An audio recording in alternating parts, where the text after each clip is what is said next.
রংপুরে বিশ্ব প্রতিবন্ধী দিবস উপলক্ষে বৃহস্পতিবার সকাল 11টায় নগরীর সুমি কমিউনিটি সেন্টারে রংপুর বিভাগীয় প্রতিবন্ধী ফাউন্ডেশনের উদ্যোগে শীত বস্ত্র বিতরণ এবং প্রতিবন্ধীদের আত্ম উন্নয়ন বিষয়ক সেমিনার অনুষ্ঠিত হয়েছে। রংপুর বিভাগীয় প্রতিবন্ধী ফাউন্ডেশনের উপদেষ্টা ফেরদৌস আলমের সভাপতিত্বে অনুষ্ঠানে প্রধান অতিথি হিসেবে উপস্থিত ছিলেন রংপুর সিটি কর্পোরেশনের মেয়র মুস্তাফিজুর রহমান। বিশেষ অতিথি ছিলেন রংপুর মা ও শিশু হাসপাতালের শিশু বিভাগের প্রধান ও চেয়ারম্যান অধ্যাপক এম.এ.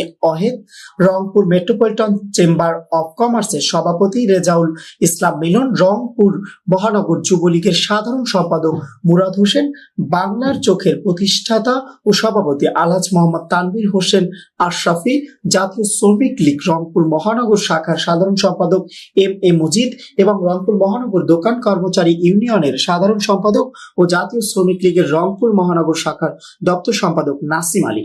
এ সময় বক্তারা বলেন, প্রতিবন্ধীরা সমাজের বোঝা নয়, তারা সমাজের সম্পদ। বিশেষ চাহিদা সম্পন্ন এই শিশুদের সঠিক পরিচর্যা করে সমাজ গঠনে কাজ করার জন্য সকলকে এগিয়ে আসার আহ্বান জানান তারা।